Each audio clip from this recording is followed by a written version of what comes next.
الحمد لله رب العالمين وبه استعين واشهد ان لا اله الا الله وحده لا شريك له واشهد ان محمدا عبده ورسوله اما بعد. شرک کیا ہے؟ شرک کا کیا معنی؟ شرک کا کیا مطلب ہے؟ شرک یہ عربی زبان کا لفظ ہے،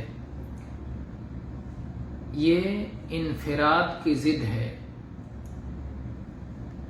اس میں مقارنت اور موازنہ اور دو لوگوں کے ایک چیز میں مل جانے کا معنی پایا جاتا ہے. یعنی ایک چیز جب دو لوگوں کے درمیان ہو، کسی ایک کے لیے خاص نہ ہو، کسی ایک کو اس پر مخصوص حق حاصل نہ ہو، تو اسے شرکت یا شرک کہتے ہیں.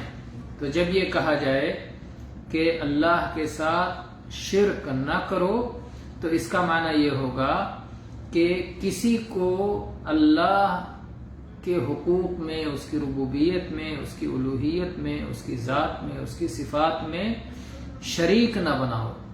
جو چیز اللہ کا حق ہے اس کو اللہ کے لیے خاص رہنے دو، جو اللہ کی صفت ہے اس کو اللہ کے لیے خاص رہنے دو. اللہ کو اس میں منفرد تسلیم کرو، یکتا تسلیم کرو، بے مثال تسلیم کرو. اگر کسی کو اللہ کے برابر کر دیا یا کوئی حق اللہ اور غیر اللہ میں برابر کر دیا، تو پھر اسے جس شخص کو اللہ سے برابر کیا اس معاملے میں، اسے اللہ کا شریک ٹھہرا دیا. تو یہ تو لغوی اعتبار سے ہوا. اصطلاحی اعتبار سے اس کا مفہوم یہ ہے، اس کا معنی یہ ہے کہ کوئی بندہ اللہ کے مد مقابل کسی کو بنائے، اللہ کی ربوبیت میں یا الوہیت اور مستحق عبادت ہونے میں، یا اللہ کے اسماء و صفات میں کسی کو اللہ کے برابر کر دے، اللہ کے مد مقابل ٹھہرا دے، اللہ کا ہمسر قرار دے دے. ان تینوں چیزوں میں، ربوبیت میں ہو یا الوہیت اور مستحق عبادت ہونے میں ہو یا اس کے ناموں اور صفات میں ہو. اور اس کی تفصیل انشاءاللہ ہم آگے بہت تفصیل کے ساتھ اس پر بات کریں گے کہ شرک کی کیا کیا صورتیں ہیں. البتہ اس کا حکم جان لیتے ہیں کہ شریعت کی نظر میں اس کا حکم کیا ہے. شرک یہ سب سے بڑا گناہ ہے. اللہ کی نافرمانی جن گناہوں سے کی جاتی ہے، ان گناہوں میں یہ گناہ سر فہرست ہے، سب سے عظیم ہے، سب سے بڑا ہے، اکبر الکبائر ہے، اعظم الظلم ہے، سب سے بڑا ظلم ہے.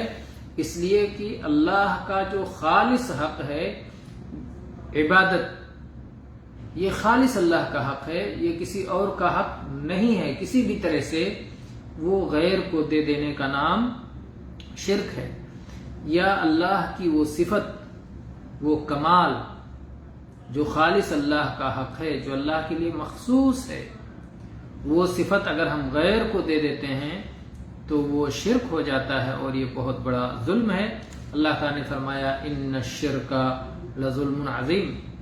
اسی لیے شرک کرنے والے کی جو سزائیں ہیں اور جو اس کے نتائج ہیں وہ انتہائی خطرناک ہیں. انشاءاللہ ہم اس پر اگلے درس میں گفتگو کریں گے کہ شرک کے نتائج کیا ہیں، اس کے عواقب کیا ہیں، اس کے آثار کیا ہیں، اور وہ کس قدر خطرناک عمل ہے. شرک کس قدر خطرناک عمل ہے، انشاءاللہ اس پر ہم اگلے درس میں بات کریں گے. وآخر دعوانا الحمد للہ رب العالمین وصلی اللہ علی نبینا وسلم.